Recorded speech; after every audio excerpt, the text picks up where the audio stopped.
Good morning students, welcome to geography class. In today's class we'll discuss lesson number 3, interior of the earth. Our knowledge about earth's interior is very limited. It means that we know very less about the earth's interior. Efforts have been made to collect information about earth's interior through indirect sources like the density of the rocks, temperature and pressure inside the earth, and the behavior of seismic waves. Seismic waves are the earthquake waves. According to Newton's law of gravity, the average density of the earth is 5.5. It means that the average density of the earth is 5.5 gram cubic centimeter. The sedimentary rocks on the surface of the earth have an average density of 2.7. Beneath the sedimentary rocks, there are igneous rocks which have the average density of 3 to 3.5. It means that the density inside the earth must be higher. It is estimated that the core is the innermost part of the earth, has a density of 11 to 12.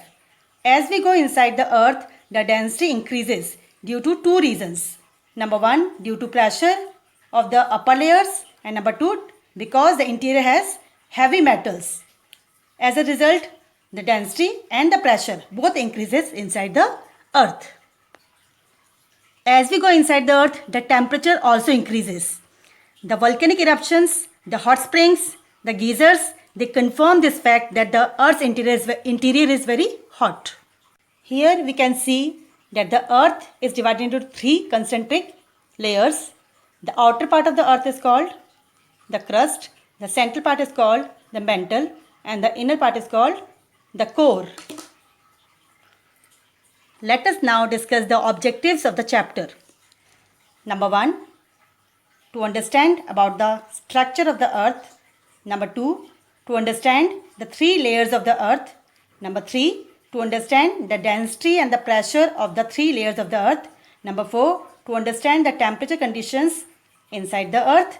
And lastly, to understand the physical and chemical composition of different layers of the earth. Now, let us discuss the technical terms that are coming in this chapter. A few technical terms you have already studied in your junior classes. The first technical term is crust. The solid outermost layer of the earth is called crust. Number 2, mantle. The layer of the earth below the crust is called mantle. Core. Core is the innermost part of the earth. So we can say that the outer part of the earth is called crust. The central part of the earth is called mantle. And the innermost part of the earth is called core. Next term is sial. Sial is the other name of upper crust. The upper part of the earth crust composed of rocks rich in silicates and aluminium is termed as sial. Silicates is a kind of salt and aluminium is a metal. Sima. The lower part of the earth crust composed of rocks rich in silica and magnesium is termed as sima. Gneiss.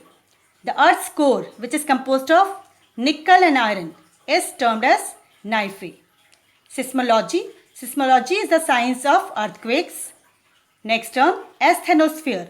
The upper part of the mantle up to a depth of 300 to 400 km is called asthenosphere.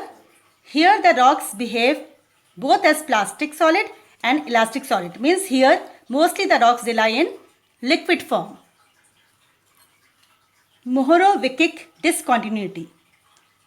Surface between the crust of the earth and mantle is called Mohorovičić discontinuity. The last term is Gutenberg discontinuity. The boundary between mantle and the core of the earth is called Gutenberg discontinuity. They are named after their inventors.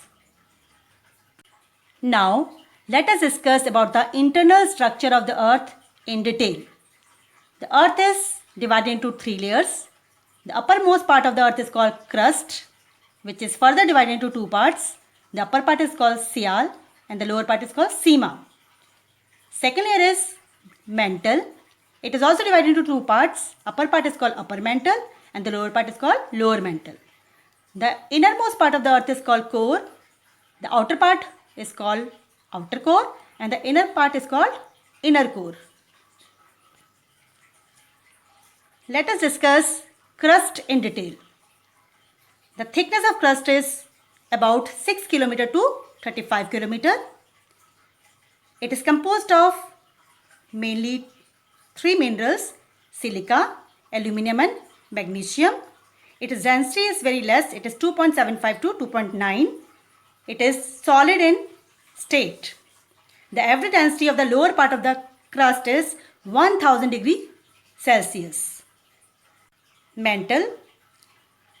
The thickness of mantle is up to 2900 km. It means from crust up to core, the thickness is 2900 km. It is composed of iron, aluminium, calcium, sodium and potassium. Its average density is more than crust. It is 5.5 gram per cubic centimeter. It is in plastic state. Plastic state means it is in semi-liquid state. Like we have magma and lava, all they are found in this layer. So this layer is also called asthenosphere, a layer where the rocks lie in liquid form. The last layer is outer core and inner core. Core, it has a depth of 2900 km to 6370 km. It is composed of mainly heavy metals. The inner core is also called Knife because it is composed of nickel and iron. Its average density is 5.5 to 13, means it is the densest layer of the earth. The outer part of the core is liquid in state due to very high temperature, and the inner part is solid in temperature. The temperature of mantle is 3500 degrees Celsius at the bottom, and the average temperature of core is 5000 degrees Celsius. With this, we complete our today's topic. Thank you.